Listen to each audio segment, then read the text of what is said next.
Welcome to Full Scope, a podcast with two guys in their 20s giving their perspective on the games that we love and the story behind it all.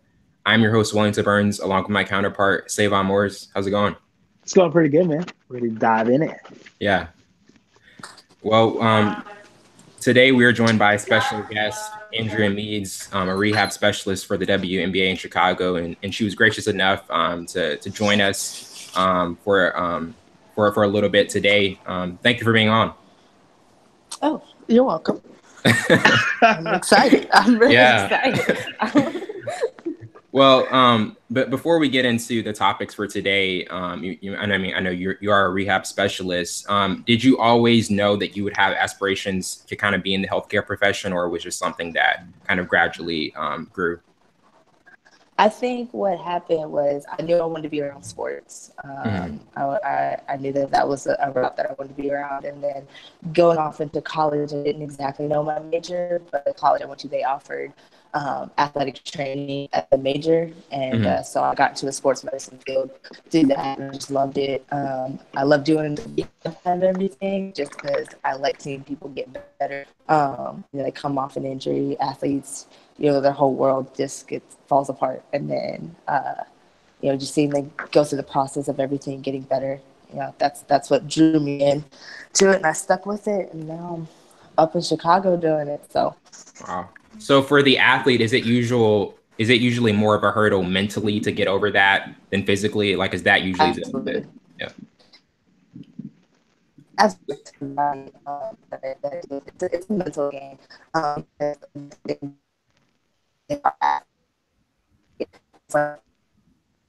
Yeah. So for like in terms of the WNBA, just being around it, has it kind of been everything you thought it would be, or have there been differences that you kind of didn't expect just observing it? It's the most amazing experience ever.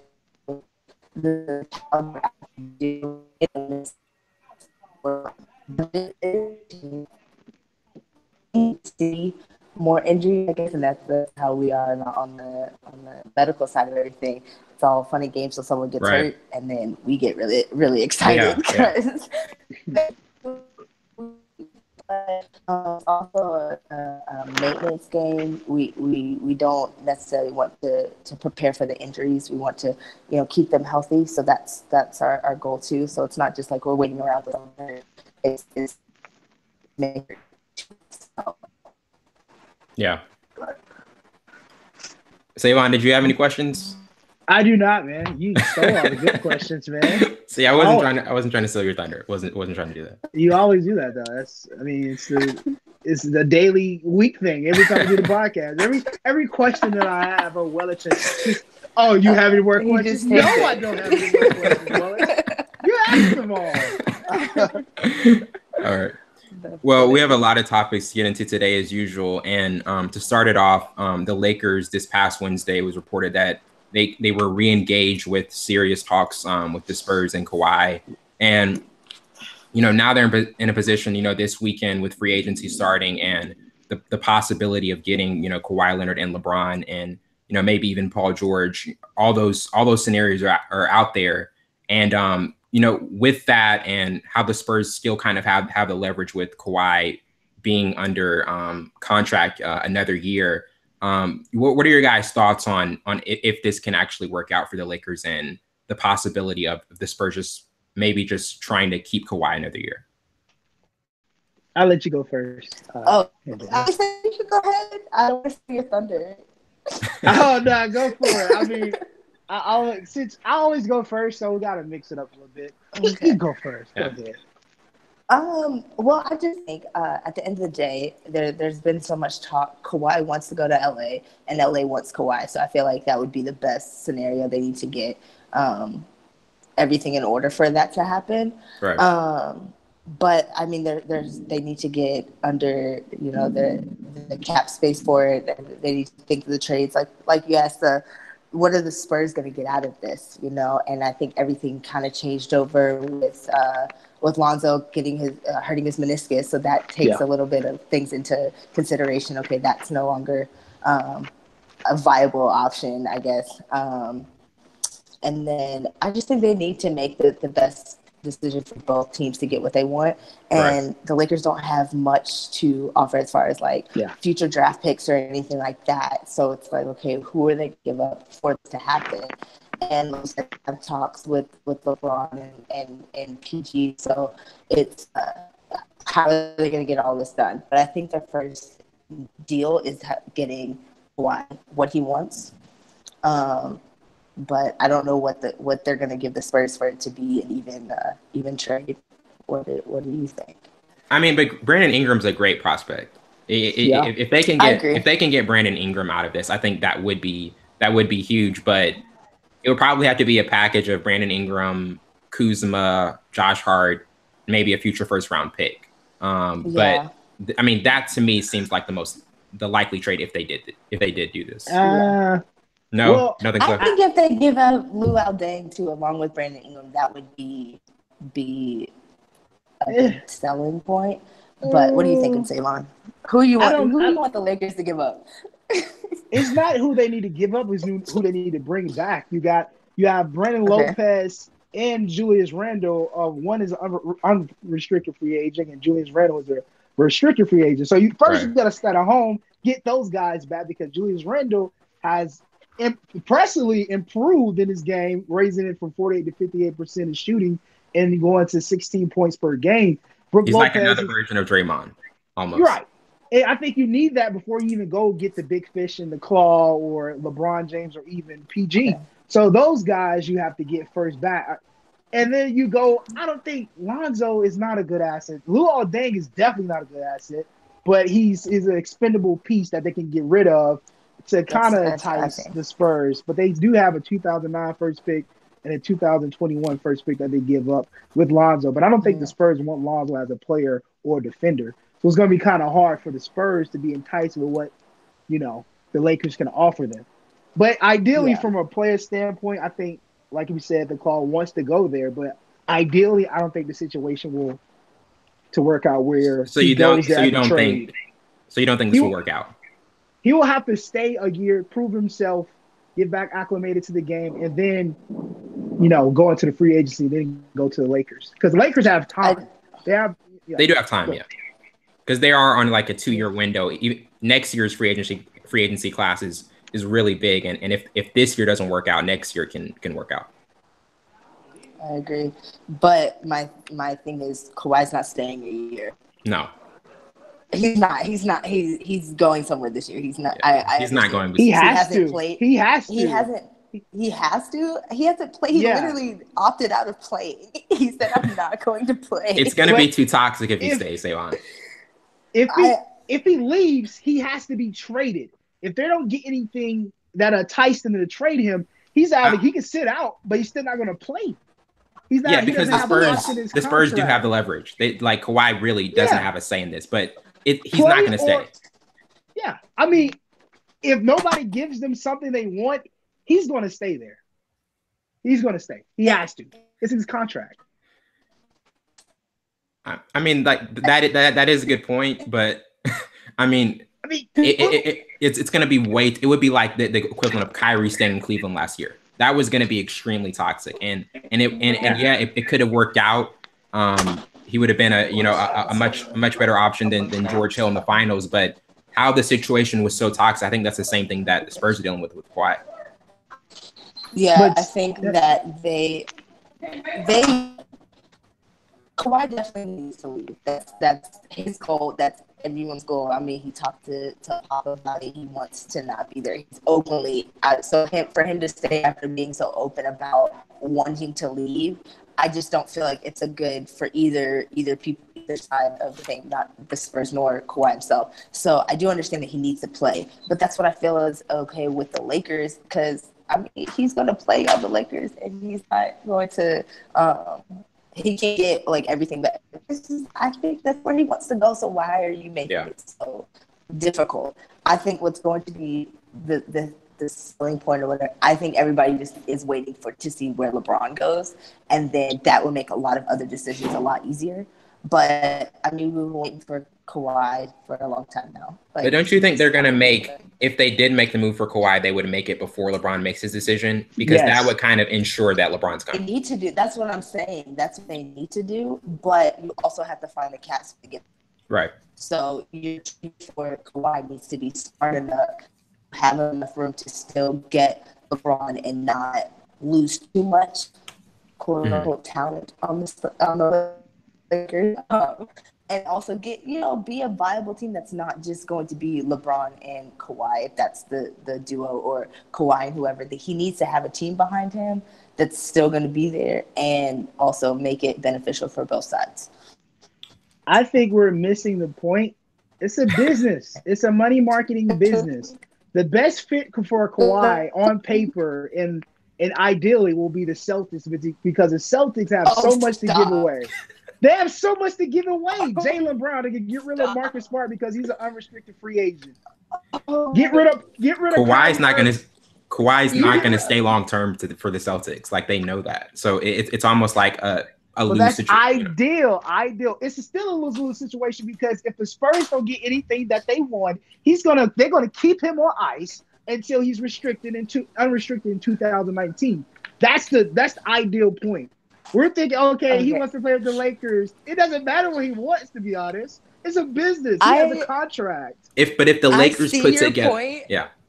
I see your point, and again, I disagree. I'm trying to be politically correct. There's no way he goes to the Celtics. What is he going to do on the Celtics besides what do you mean? What is he going to do? I believe this is the reason why he wants to leave. He wants to be that all-around Is Kyrie still even on that team if they trade him to Boston? That's what I'm saying. Yeah. Kyrie's going to the Spurs. Exactly. You still have Jason Tatum. You still have Gordon Hayward. You still have Al Horford. That's a good team. That's a good front five. It's your ideal, 2K starting five. But let me tell you, Kyrie needs to come back to the Celtics first of all to play. That needs to happen this year, because as good as the Celtics were this year without him being there, it changes the whole scenario. To bring in somebody new like Kawhi, that's going to changes the whole dynamic of the team.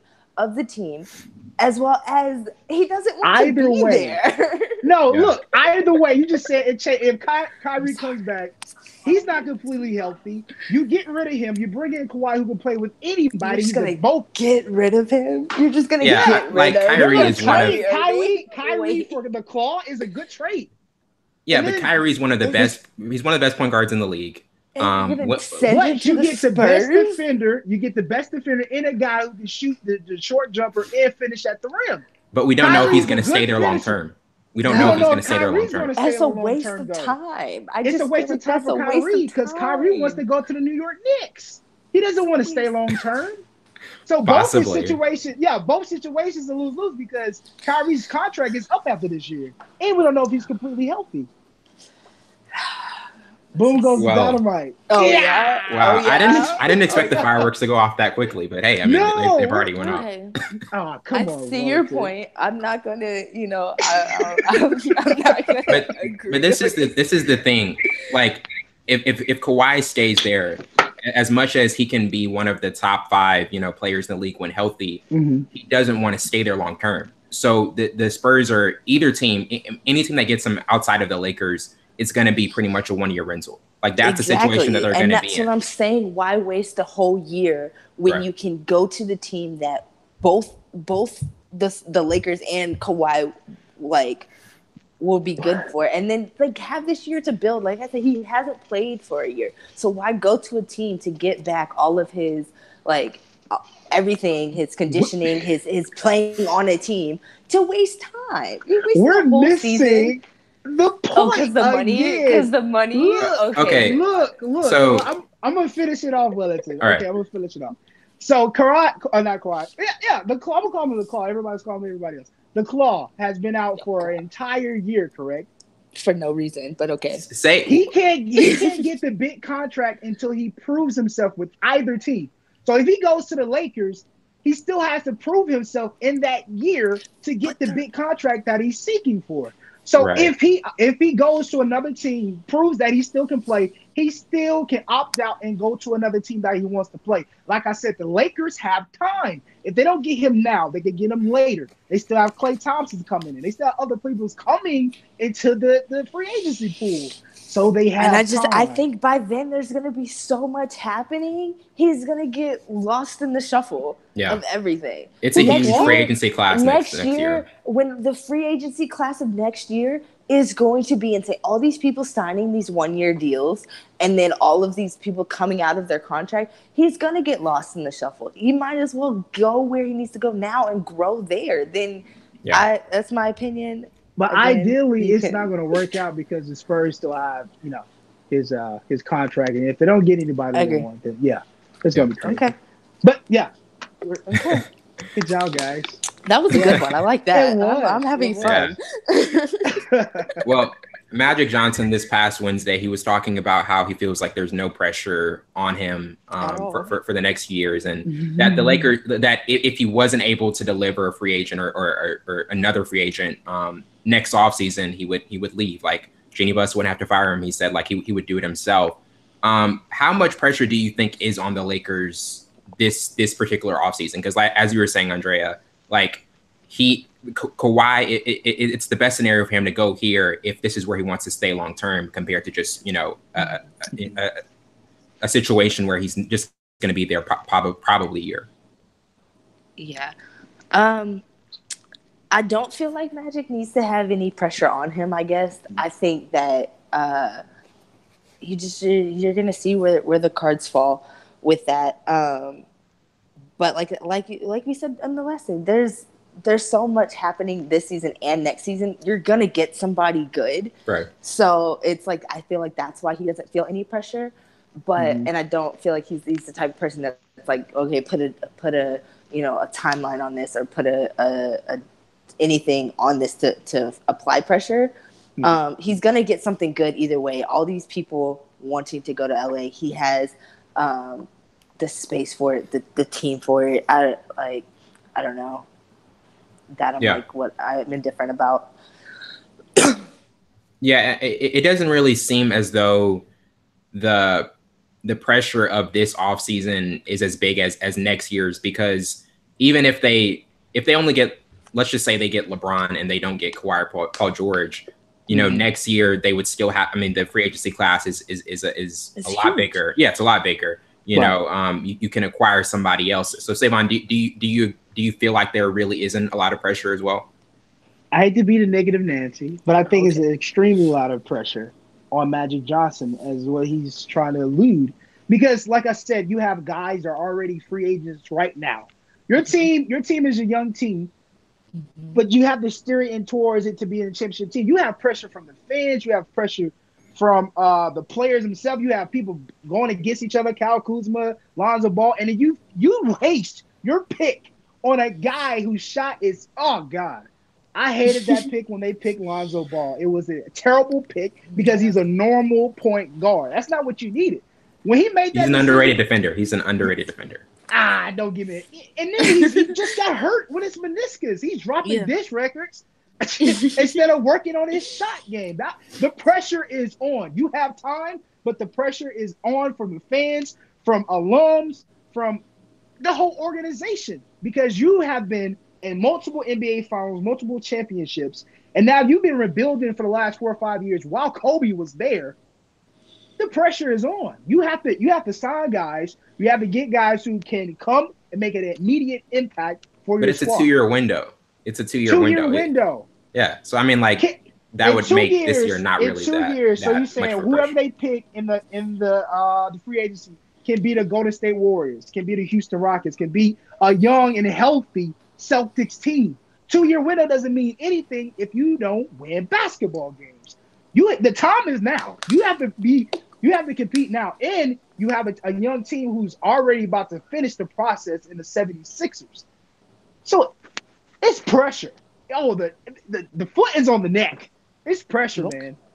It is pressure. Make a decision now. Go get them. Do what you got to do, but you have to win now.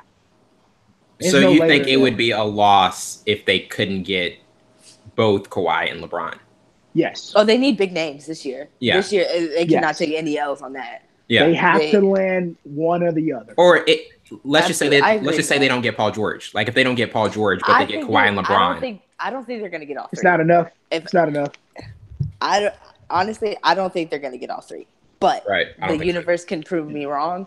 But there's no way all three go there. But I mean, he can shoot for the stars and hope something sticks. I don't know. That's not the same. Yeah. But yeah, I think I agree with what you're saying, Savon. I think that you there is some, but I think he's gonna do his job and he's gonna get the people that he gets. And if it doesn't happen, I mean, I'm worried. I don't think he's in a contender in the West anyway this season. He's not a contender in the West this season. So, I mean, you're just building a team. You're trusting the process like the Sixers did. You need a year or two to... Their process was easier. He's not going to build his team this year. They don't have enough to entice the Spurs to give them the claw. Let's just put it there. They're going to have to wait an entire year to try to get the claw. If they don't land LeBron James, oh yeah, that's over. Yeah, that would be bad. It's over. It would hurt. That would hurt. I agree. Because Kawhi can go to the Cavaliers. They have four guys. You're just making stuff up now. Why are you making stuff up like this? But LeBron's probably not going to stay in Cleveland, so it's like. If they have LeBron, that would be the only way to lure. Go get other people because they can get rid of George Hill, Cal Korver, Osman, Larry Nance, and a number 8 pick for next year, something that's now. Kawhi will stay LeBron. I think he'll be enticed enough to stay in Cleveland if LeBron's there. Now you got a young point guard that can create his own dribble and shoot. So now you're making LeBron stay in Cleveland. First you wanted Kawhi to stay in San Antonio, and now you're making. It's worst case scenario because, like I said, the Lakers don't have enough to go get him right now. They have to wait into the free agency until you enter free agency. To be honest. I don't think Spurs want Lonzo. I don't think they want Luol Deng.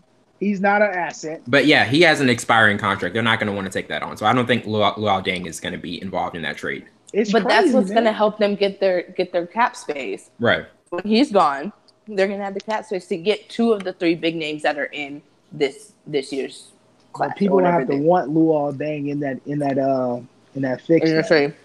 I agree. Well, it'll definitely be interesting to see kind of how all of this plays out and all the implications that are for the Lakers. Austin Rivers this past week, he was traded to the Wizards. You know, he played for the Clippers 3+ seasons, and he developed into a legitimate guard in some aspects in his time in LA, and now is going to Washington where they'll have a third guard and. Gortat gives them the Clippers a starting level center with DeAndre Jordan opting out of his $24.1 million contract. So with that trade and how it kind of seems like the Clippers are going to part ways with Jordan, but that's still in the works. What were your thoughts on that trade? I think the Clippers got the better end of that deal, honestly. Yeah. But with Gortat, yeah. I think so too. I think Gortat is especially with what's going on with the Clippers right now. But I just think that you have Austin Rivers going to the Wizards and it's fun. But I just think that Gortat is such a good player in the paint, and I think he fits in the scheme with the Clippers. Mm-hmm. I don't know how they're gonna fit in Austin into this Wizards offense with John and Bradley and all this happening, but maybe it feels like he could get lost in shuffle in Washington because they already have guards. But with the Clippers and they drafted Shai Gilgeous-Alexander and Jerome Robinson, do you think that those draft picks kind of signal that since they have so many guards, they were going to let go of one eventually? Savon. Oh man, I thought you were talking. No man, to answer the question before though, and I'll get back to the one you just asked me. I literally think I hate to be negative Nancy once again. I think the Dallas Mavericks got the better end of that stick because they wanted a guy who can shoot well, play a little defense. You mean Doncic? No. I think Austin Rivers was a good pick or a good trade for them, and the type of offense they want to transition for Washington. To. Yeah, for Washington. Oh, I thought you said Dallas. No, not Dallas. I said I was going to get to that because I think they should go get Jordan. I think Jordan would be a good fit with them. Yeah, but I think the Austin Rivers trade was a good trade for them for the Wizards when they're trying to transition, take out the big man, go small, run the court. So kind of like Golden State Warriors do. They run well. The Houston Rockets run well too. But I thought it was a good trade. But I know you didn't just compare the Wizards to the Golden State Warriors. I said I'm sorry. I said what they're trying to transition to the small ball. I was wondering where you're going with that. Okay, I said that though. Running to the 3-point line, running transitional basketball. That's what kind of That's what kind of DNA or what they want to do now. That's why they got rid of Gortat. But who's going to guard the paint?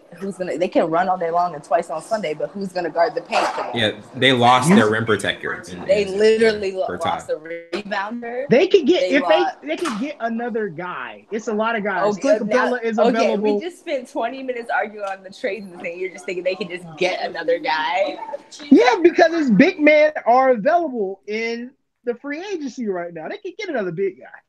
DeMarcus Cousins, Aaron Gordon, DeAndre Jordan, if he doesn't go to the Mavericks, it's a lot of guys available. You know? They can get a rim protector. I think Gortat was an expendable piece. He's a good defender, but he just messes up the entire transitional offense and defense, to be honest. So you pretty much they need think somebody the Clippers... that can run. They need a big guy that can run. Yeah, that's what it's transitioning to. That's what the game is transitioning to. Draymond Green can run up and down the court and lead the fast break. They want guys who can do that. Can be a 5. Like the 5 is, exactly. it really has changed in terms of what a traditional 5 is. So, I think they slowed down when Gortat was in, though. So you think the Clippers are in rebuild mode, Savon? Yeah. Ever since Chris Paul left, Jamal Crawford left. I mean, they were still in the playoff race. They were still in the playoff race this past season. They're still rebuilding, though. I don't remember when the Clippers were like this great phenomenon. Like, oh man, the Clippers are great. I never remember that. Not 25 years ago, I never remember that. Ever. They had potential to be great. They had potential to be great. Potential. The 2015 series. The 2015 series. I mean, that they blew against the Clip. Say that again. Say that again, Wellington. What did they do? They blew a 3-1 lead. Okay. All right. Thanks. Thank you. Potential.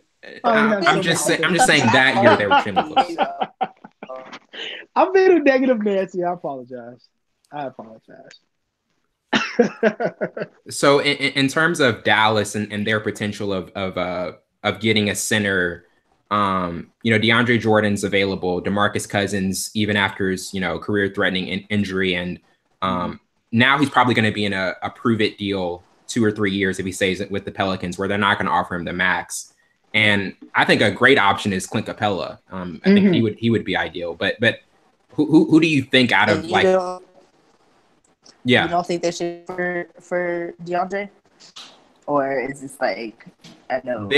I mean, since Dirk opted out, I feel like you choose DeAndre Jordan and see where his mind's at. Right. He's a good player. He would fit in that offense. So you think DeAndre Jordan is the most ideal fit for Dallas? At the center position. I like it. I like that deal, but I'm not sure if like he could be the best at it. I like the option of it. Am I the only one that thinks that? I mean, I definitely like. I mean, his explosiveness at the rim. His fifth straight season averaging a double-double. He definitely is an effective center. It's just if they're going younger, Clint Capella may be the most ideal option because you have a core of Doncic, Dennis Smith Jr., all of those guys, and they can be a competitive team in the next 2 to 3 years. So it's just like, do you want an aging center or do you want to go younger with a guy who has a lot of potential? And I like how Clint Capella,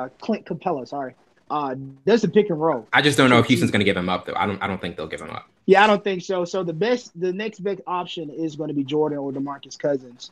But I'm kind of worried if they can run, because I think if Dallas is at their best when they run transitional basketball, which is any team, to be honest. But I think they're better when those guys are running back and forth, transitional basketball. I don't think Jordan or DeMarcus Cousins can do that, because I've seen DeMarcus Cousins take off plays all the time on transitional baskets. So I don't know. He's the best next option, him and Jordan. But I think Clint Capella will be, if he wants to leave. But like you said, I don't think that's going to happen though. Yeah. With DeMarcus Cousins and his health, how much of that do you think is a concern for Dallas if they want him, or even with the Pelicans in terms of them wanting like a prove it deal 2 or 3 years? Like how much is that a risk for like any team that would want him? That's big, coming off that type of injury that fast, and to see if he's ready to play. Any knee injury is like I don't know. Now his value has gone down money wise. I don't know if he can still play the way he used to play, going 40-20 every night. But that's going to be the question. There's going to be a lingering question, even if he does go 40 for 21 game. Can he continue to do it? But I think he's in the capacity to do so, but it does have a wear and tear on his value, to be honest. He's going to have to prove himself the next 2 to 3 years. Yeah. So overall, you would think that in terms of where Dallas is headed, are you optimistic about it? Because, they traded up 2 spots to get Doncic, who I really do think he could be the best prospect in the draft. You love that guy, man. I do. But, he's what? Oh.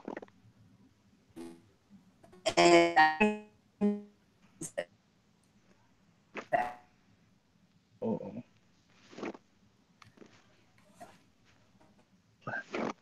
What happened? Can you still hear me? I can hear you. Okay. I think she went out. Did I break? Yeah. I think I think you're in a bad spot. I don't know how to be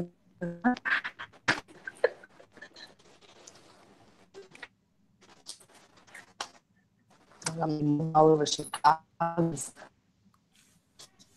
So, Savon, what were you saying about Doncic? And I think he's a good player. I think he matches well with Dennis Smith, but they need that big guy. Dirk Nowitzki is going to re-sign. He opted out the team option, but he's going to re-sign. Well, we think he's going to re-sign. But you add another big guy that you can take and that who can run and who can shoot too. I think DeMarcus Cousins would be that option, because DeMarcus can shoot. He can spread it out. He can do pick and roll. He can actually run an offense. So I think they need that type of guy. Jordan is a good defender, but he's not an offensive type of guy. The paint play is instinct, to be honest. No paint play has been involved in any other finals or any of that. It's drive to the hole, dish it out, shoot the three. Right. So if you're going to transition or kind of evolve yourself into that game and what the game is going into, you need a guy like DeMarcus Cousins or a guy like Jabari Parker, or those guys who can run the 4 and the 5 and who can shoot and play defense. So I think DeMarcus Cousins will be a good fit for them. Jordan ideally will be a good fit because you got guys like the younger guys who can shoot and drive and do alley hoops and stuff like that. But I don't know. You're not high on Doncic. Well, I like him. He's a good player. I'm not saying I'm not high on him. Yeah. I mean, but I think he fits well with the Dallas Mavericks scheme and what they want to do. But we have to pinpoint on what they want to do, though. Right. That's what. Yeah, I don't know what type of because they're going after Jordan, so they want to have a paint presence down there. So they don't want to go small because I don't know. It's kind of interesting on what they want to do because they're going after Jordan, so I don't think they want to go small at all. Yeah, because that's the thing. Like they do need size because they're thin at the center position, and he would probably fill that for them because of his explosiveness at the rim and his defense at the rim and all those things. So yeah, I mean, I kind of feel as though that's the move they would go to, and Cousins is also an option. Yeah, it's gonna be interesting. Yeah. Dennis Smith and Luka. Harrison Barnes, he's been quiet since he left the. he can be a good wing player at times. You know, him and Wesley Matthews, those two, they do have the ability to play well at times. But with Barnes, he really can be streaky. And that's kind of the issue that's with Barnes. Derrick Favors for Utah is an unrestricted free agent, and they're in a position where, look, the Jazz, they can be one of the elite teams in the West, and it's kind of like against the top tier, against Houston and Golden State and teams like that, they have tended to struggle with Favors and his ability to be a really athletic defender. 6'10", 7'4" wingspan, and has shown potential from the perimeter this past season.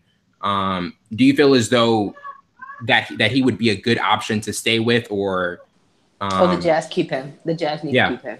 Yeah, there's no other option. I don't think he fits anywhere else.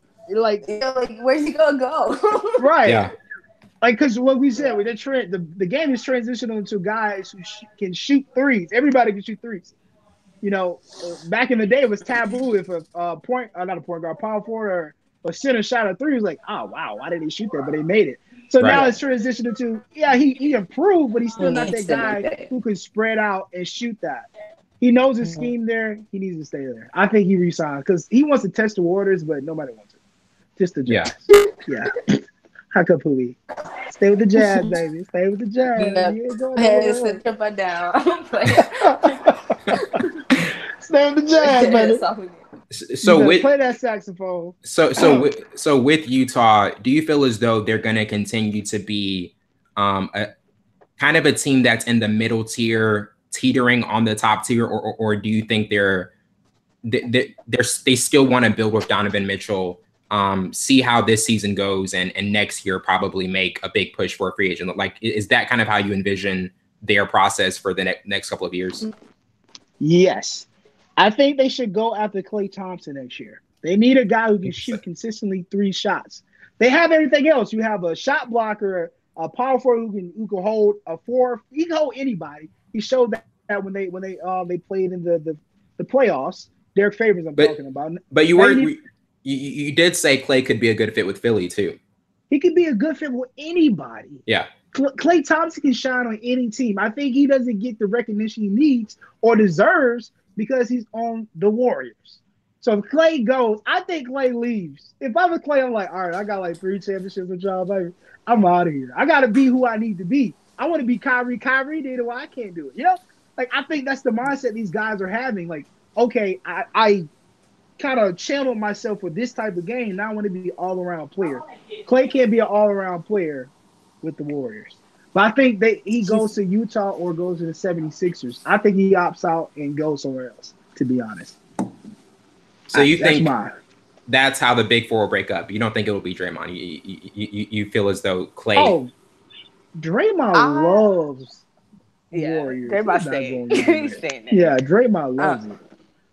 I agree. Klay needs to go somewhere else. I'd hate to see him go anywhere else because he is the Warriors' defensive man. If like y'all see, his numbers are insane going up against the other shooting guards in the league, and they need a defensive presence. But he is, I think. Charles Barkley said it. He is, if not the best 2 guard in the league. So he needs to be somewhere where he can shine. I do think he does shine on the Warriors. But, not enough to be like he wants to be the star player. Then he needs to go somewhere where he can be the star player. And if the Jazz is what you think, then okay. But I like the 76ers. You said that sort of dismissively. Like, okay, whatever. Yeah, that's fine. If that's what you think, shame on you. You go somewhere. No, I did say the 76ers first on like the previous podcast. That's a better option. Yeah, the 76ers is a better fit. But I don't think so because they don't have a 3-point guy. You got Rick Rubio at the point guard, Donovan Mitchell, Joe Ingles. Aaron Gordon would fit better with Utah than Klay. I think Aaron Gordon would fit better with Utah. Ew. I like Aaron Gordon as a dunker, but anything other than that, he doesn't have a post game. He doesn't have a post. But he's an elite athlete scorer who can defend, three positions at times. So eventually he could mold into somebody extremely, extremely valuable. That's why you have Rudy. That's why you have Rudy Battuti. That's why you got Rudy. He's the best defensive player in the league last year, to me. So I think you have that aspect. You need a shooter. You need a shooter. Name a shooter on that team. They got Grayson Allen. I hope and pray He'll be they good. don't think Grayson Allen is going to be the 3-point guy. Yeah, no. You've never been high on Grayson, but I mean he's a streaker. Yeah, but he's also an effective scorer and is efficient from the perimeter. So he can't finish at the rim. He can't create his own dribble. He has to shoot. If he shoots, he's contest, or he has to be wide open set shot. That's the only way he makes it, Wellington. He can't create his own dribble. He can't finish at the rim. He's not a leader. I didn't like him. I still don't like him. You didn't like that pick. You didn't like that No, pick. I did not. For them, no. Don't like it. I'm not going to say I do. So you think, in terms of the big four with Golden State, it would break up with Klay because Draymond's kind of the heart and soul of that team and brings the defensive identity and kind of the grit for that team. I think Klay has been, itching for a minute to get away. But I think he wanted to win some championships. I think he has. I think he has. He loves that team. He loves that team. He loves. He's cool with being a third wheel. He's cool. No. Okay. I think he plays a role, whether it's as big of a role as he wants or sees or whatever. And yes, his name does get mentioned third, fourth sometimes, but he does his job there. And I think that him going to another team would be a whole different role than what he plays on the Warriors right now. The role he wants. Are you sure? Are you sure? What? Because if it was a role that he wanted, he would have left, or he would have been talking more about leaving. He's not as open. Like if we talk about a Kawhi being open about leaving or talking about players that are open to leaving their team, he's not. He's comfortable, just like anybody on the Warriors. And think about it. The last two times Golden State was on the brink, he had 37 points in Game 6 against Houston.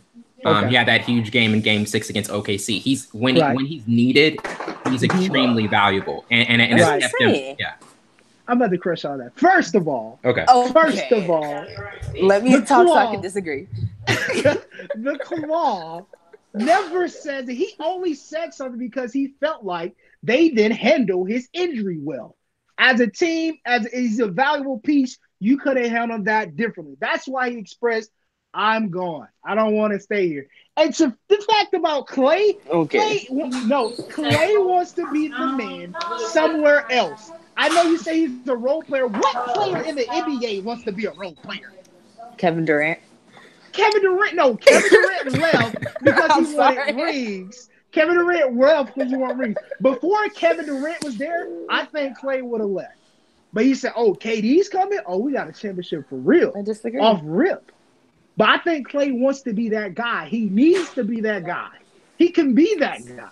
He can be that. I agree with that. That's what I'm saying. I think he would do well as a leader. And on another, I do agree. I think that you are more pressed on him leaving than he is actually pressed on leaving. You want this one for Klay than Klay wants this for himself. I think Klay is a soft-spoken guy. He doesn't say anything. He does his job like he said. But underneath, just like Kawhi did, Kawhi never says anything. He's a stand-up guy. He does his job. But at the end of the day, if they want to be the best in the NBA, they have to revamp and evolve their game. Klay is known for being a three-point shooter and a defensive player. And he shoots three-pointers and he plays defense on the Warriors. So I know, but he wants to be one of the best two-way players in the league. He wants to Why be would you the leave guy. that? Why would he leave? Because he wants to be the guy. Okay. He doesn't want to be look at Shaq You and want to Kobe. be on Shaq and Kobe play all those years, won those championships back to back, whatever.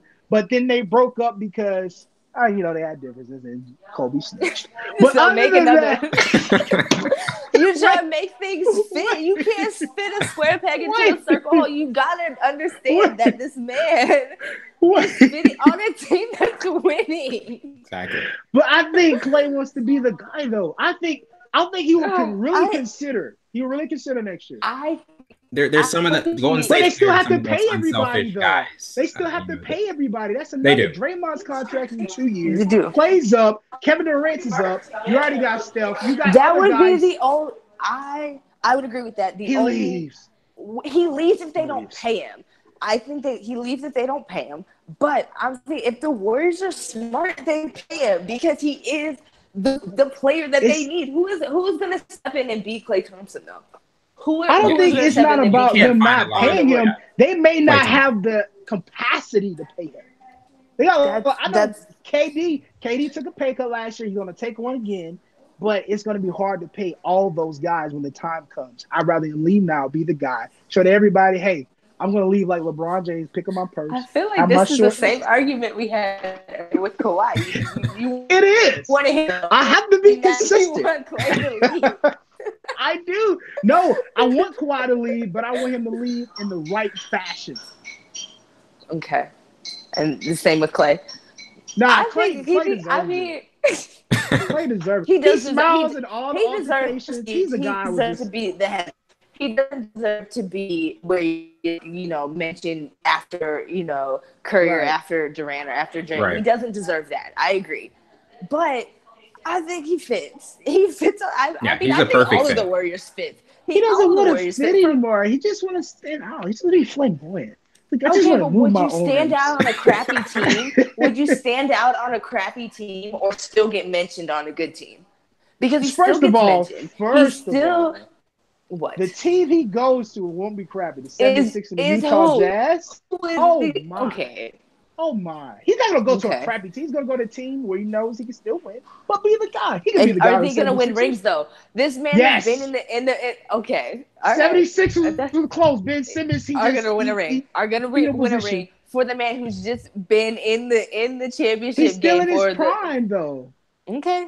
Yeah, but he's not going to have the same amount of of opportunities to win championships with another I think we're doing a lot of hypotheticals right now.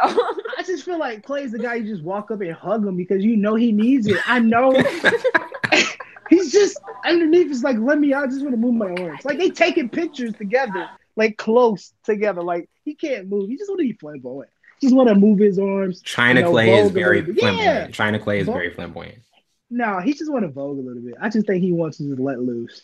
But anyways, I digress. I'm sorry. We prolonged this. I apologize.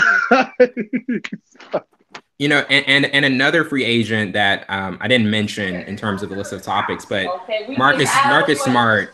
Yeah. I mean, he provided a not the most efficient guard in terms of offense, but his defensive prowess and what he brings to the table. It's really. It can't be undernoted at times. And I think the first game he came back in with Milwaukee, he immediately had a defensive impact on that game. And, in terms of the playoffs and the run they had, do you feel as though I kind of have a two-part question with Boston, and if they stay intact, like what do you think is their ceiling? And also with Marcus Smart, do you feel as though he's going to stay or another team could lure him, maybe like a Indiana? Possible, but I think he wants to stay. I think he wants to stay. I think you stay on the Celtics. Yeah, I think you stay there. They make it work for him, and see how it goes this next year with him. Especially if, I mean, I know there is a lot of noise with the Celtics, like you said earlier, trying to get other people, but I think Marcus Smart is there next season. Yeah, I totally agree. I think he's that defensive minded guy on and off the court that you want, because he's screaming on the sidelines like, "Hey, play D or do this, do that." I think he's a vocal guy in that organization. Yeah, you need him. He played a pivotal part, especially when they came back to beat Houston Rockets in that regular season game. It was big. He didn't shut James Harden down, but he made great plays to kind of hinder him from scoring. So I think he stays. They give him enough money. Give him a 2-year contract, something that entices him to stay, and then have that option to leave afterwards. Yeah, so I think he stays. He's not gonna get. I think he may be looking for some sort of long-term offer or something. I just think he sticks with it, sticks it out a couple seasons, gets back into it. And I just think the Celtics can't give up such a defensive presence, with such a winning attitude with him, I don't think that would be just. We agree on something. Wow. Yay. Yes. So you're not really concerned with the fact that, you know, their best two players are going to come back, Jason Tatum and Jaylen Brown. They got a lot of more experience. Right. So you guys really aren't concerned with the chemistry coming back into full with their two best players. I think I think they had chemistry before, you know, Warden got hurt in that one game. Oh my God, that was terrible. Hope he doesn't get hurt this year. Fingers crossed. But I think they go into the summer, they're going into the preseason. I think they had that chemistry, but we didn't see it because he got hurt. And I think, well, with the Kyrie, it's like a stand around ISO guy. Oh, we're gonna watch Kyrie dribble, shoot, just like the Houston Rockets. Now they were forced to play team basketball with Kyrie left. So I think with that aspect, is going to be some, you know, we found an identity without Kyrie. So how do we find identity with him? But yeah, I see that. And also, I feel like there's such a young team that they can really mold into anything that you want. It's not like you're dealing with a bunch of veterans. You're dealing with a rookie and a guy, you know, 20, 21-year-old kids, 24-year-old kids that they can be shaped into a team that you want and need. And the chemistry aspect comes with that. I don't think it's a lot of mindsets that have to be changed, or like these people that have been in the league for however long and they don't want to change their ways. I don't think that's the case with the Celtics. Yeah. And with Golden State, and in terms of who's the biggest threat, I've always felt like it's the Celtics if everybody stays healthy and they play at their ceiling. Do you feel as though, in terms of the team that could give the biggest, you know, the biggest threat? Fire series to watch. Yeah, whatever. Yeah, I think so too. I was looking forward to that. That would have been something to see. But I didn't think Cleveland was gonna go. I promise you, I did. Promise. When I saw that, I was like, got him, but no. Yeah, but definitely. The team to beat next year in the East is going to be the Cavaliers. Mama words. Okay. I hear what you're saying, and I'm going to disagree. LeBron staying. Okay. LeBron staying. Okay. Yeah, you're saying, you know, you're staying true to that. You're holding on to that. So I don't know yet. It just depends on what the Kawhi and Spurs. And it just depends on that. Because I remember, I don't know if we were going to talk about it. You said, oh, never mind. I'll let you say the question. I think we're going to talk about it later. The determination of what LeBron does, right? Oh, I completely forgot about that. I completely forgot about that topic. But Paul George, in terms of his decision, like I don't know if you've seen the documentary he's been doing with his free agency decision, but he's been talking about how he was so impressed with how Sam Presti and the organization, you know, really went after him, really have the desire to put somebody as a really prolific two-way player with Russell Westbrook, one of the best, you know, guards and players in the league, and just the desperate pursuit they had for him, and he really was, you know, impressed by that. But also there's the factor of LA. He's, you know, it's his hometown. It's always been a place where he's wanted to play, and now he's in the position where I could stay with Russell Westbrook, but the first year did not pan out. You know, I don't mean to interrupt. Well, it's funny you didn't mention Carmelo, but it's okay. All right, continue. I completely can. I did that on purpose. but in terms of the big three that didn't work out with Carmelo, Westbrook, and George, and also how the prospect of him going to LA, how much of, just a kind of a two-part question, how much of his decision is contingent on his ability to compete, you know, rather than just where he would prefer to stay? And also, how do you think the decision will affect LeBron's decision? I think they didn't, you know, a lot of big three guys. I think the Celtics started it.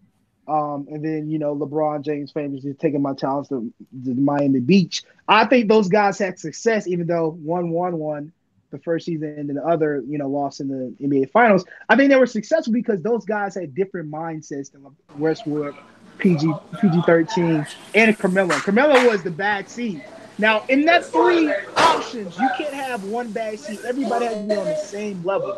Right. Carmelo wasn't. I think Carmelo, him not wanting to be a role player and do what he needs to do to contribute to the team, was the deciding factor. He doesn't play defense. But I think PG stays because he wants to. I don't think he wants to not finish what he started. And like you say, yes, Lakers. He still has another year. I think he signs a 1-year deal, has an option. He's opt out. He can still be able to play with the Lakers. But I think you finish what you started. Go again. Try it again. Get it right with your point guard. Get it right with that guy called Hooded Melo. And then we'll go from there. But PG needs to stay there for the sake of basketball. God. I think that it's the case where Paul George is looking for a ring. Just like Melo was looking for a ring and unfortunately didn't even do what he needs to get it. I think Paul George is going to be where he has the best chance of winning a championship. It's been way too long for him to not get one. So I think a lot of things, like we said, are contingent upon what happens with other people. And I think he's going to be one that we're going to wait for what other people do to see what he does.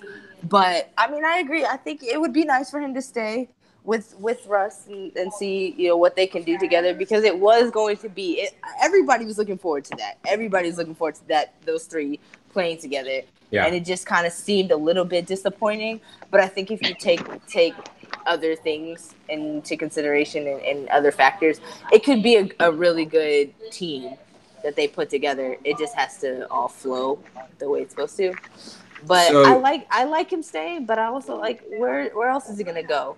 Right. If not the Lakers, because everybody can't go to the Lakers. Right. Yeah. So in terms of Carmelo and there was one game when I think they made the 25-point comeback against Utah in Game 5, and the majority of the time Melo was not playing when they made their comeback, and Westbrook and George played really well. Play. He needed to go sit down somewhere. so go do you play right bench? So with like if George does stay another year and they do have this big three again, do you think Melo should play a more limited role in coming off the bench, even though he really would not want to do that? And he is not doing that. I know he's not doing that. But he has to. Yeah, so go ahead. That's the thing. It would make more sense if his ego was out of this. He could be a really good role player on the bench. Yes. Come off the bench, be a sixth man, be somebody that brings energy off the bench. But his ego is going to get to him, and he's going to want to be a starting player. He's going to want to be this big old drop 25 points a game, and everybody knows his name. And that's not what he is on this team. This team is not for that. And so that's what he's gonna have to take a mental day, and he's gonna think about the decision. A mental year. Yeah. And understand that your role could be great, just like a Sean Livingston on the Warriors. His role is great coming off the bench, and they need that energy. He can be that if he takes a little heat check and I'll go even a step further. I think he needs to have the mindset of a Chris Bosh when he first came to the Miami Heat. Okay. I think Chris Bosh with the Raptors was a great ball player. I was surprised he's going to leave the organization. But when he left and he went to the Miami Heat, he went into a role where he became only a defensive player or a spotty three-point shooter. Mm-hmm. Now, I don't think Melo has the capacity to be a defensive player. But he's an ISO-minded, ego-minded person. Yeah. And if he doesn't change his mindset, be Chris Bosh, who looks suspect, and just be the guy. Just be the guy they need you to just be the guy. Come on, man. Yeah. Yeah. Come on. You had your 10 years to be the guy with the Nuggets and the Knicks. Now you got to be one of those old guys. Hey, I got Nick. Who got Nick? I got Nick. Yeah, definitely.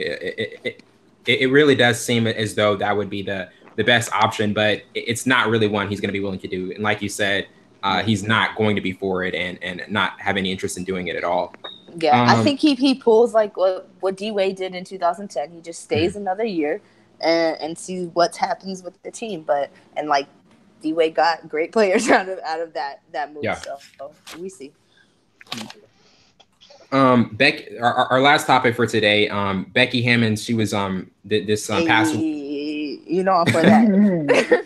this past Wednesday, the Spurs promoted her to the front of the bench, and I think James Borrego, he's now the Hornets coach, and that's who she replaced. But she's been on the Spurs coaching staff since 2014. One of 6 assistants under Pop last season, and I think coached the summer league team in 2015 and 2016. So with that promotion and the possibility of maybe having the first female coach in the NBA, what are your thoughts on the promotion and the implications of the possibility of her being a future head coach? I think it definitely brings the conversation about, which is what we like. I think that it was great when we heard that she was even going to coach in the NBA. So we were proud of that, and to see that she wasn't somebody that was a no name at the end of it. To see her now in a more used to a promoted role on the bench, I think that it speaks a lot to as far as a coach, and as well, like take the female aspect out of it. Like, obviously Pop is a great coach, so he puts the best people under him. So that just speaks to her character, I think. And it does raise a conversation of, it is a possibility that the women can coach these men and do a great job at it. So I'm a fan. Yeah. Right. I'm going to piggyback on what she said. She took my point. What better way to be one of the greatest coaches to ever step foot on the hardwood? Exactly. What's the nickname I gave him? The white snowman. The white snowman. Yes. Popovich is my guy, man. He's so subtle. He's one of the greatest coaches. He's up there with Phil Jackson. I bet it's amazing working under him as a player, just to be in his presence. I think is great. Yeah, I think it's a great opportunity for her, obviously. But to continue to be over Popovich and to learn the different things that comes in the in and outs of the NBA basketball, because she led the team to the Summer League championship when she coached. So she has the capacity and the greatness to be great in the NBA. That was such a terrible line. That was a terrible line. I'm not going to give myself the leeway. That was a terrible line. I could go better than that, but I can't think of it. She's great. We all agree she's great. I definitely think it's a good move for her and for coaching, for players, for women, for everything. I think that it speaks a lot to it, and I like to see things like that happen. Yeah. One more point before we end. The craziest thing when I heard about this, and I looked at her. She got promoted to what? And then I looked at it. It was like, oh, she got promoted to the front of the. That's what they said. The dumbest thing. They said she got to the front. But it was worded really weirdly. Speaking from somebody that sits behind the bench, like, it is a good move to like be front and center, because like the back of the bench, we take stats. Like, I sit next to those. I've sat next to them. They're the people that have to take the towels at the end of the timeout. They're the people that have to hand coach the clipboard, things like that. Like, no, you want to be somebody that's like, you tell who's going in next. Like, but that was a bad headline. They could have definitely done better. To add to that, I just can imagine like a timeout, and she has to come between the tabs and get the clipboard. I'm like, oh man, that's so terrible. Like, oh, excuse me, let me get through. Oh man, when it read, I was like, that's so dumb. Like, why did you word that way? I thought it was super funny. Yeah. But in conclusion, in terms of free agency, Savon, what do you think is going to happen over these next couple of days? The next time we talk, like what do you think we're going to be talking? NBA. No, I don't think anything happens right now. The big fish, he's going to wait. LeBron's not going to make a decision until the very end. Like I said, Kawhi's going to stay with the Spurs because nobody has enough. The Lakers don't have enough to get him. Okay. By the end of it, I think DeMarcus Cousins will stay. Jordan will be going to the Mavericks. And everybody else, PG stays. So it's going to be, it's not much is going to happen. So, Andrea, would you agree that No, she LeBron. doesn't. You know, I hear him, but I disagree. I don't think that this is gonna bring some amazingly crazy storylines like Kevin Durant leaving or something like that. Right. I think there are gonna be small trades. It's gonna be what was talked about. I do think Kawhi is gonna leave. I don't see him staying. I don't see the point of him staying, and I don't see the point of him going anywhere else besides the Lakers. Like I said, it's going to be a big decision where LeBron goes, but if he does wait, that is it. Other teams need to make their moves. Don't just wait on LeBron, because if they wait, like if the Lakers wait for a decision from LeBron, they're going to lose their other options. You know, right. if teams wait too long, they're gonna sell it. I do think Jordan's gonna go to the Mavericks. I think the Mavericks set that up perfectly with Dirk opting out and everything. They're searching for that guy. I don't think there's gonna be massive changes in the NBA, but I think it's gonna be things to talk about. I hate to even think we didn't talk about it, but I don't like to see LeBron in the West at all. It just changes the whole NBA now. Like now the teams are stacked in the West, like how everybody was mad last year. So I think that a good thing. I mean because I mean like the East is like a 2-horse race with the Celtics and Sixers now. I mean it's kind of clear.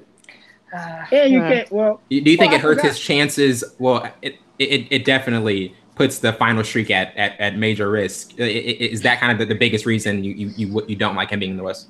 Yeah, I just don't like it. I think there's too many teams now. Like, who am I gonna go for in the playoffs now? It's gonna be everybody. See, look at that. You like everybody. people in LA. Look at you. You just jumping hippity happity.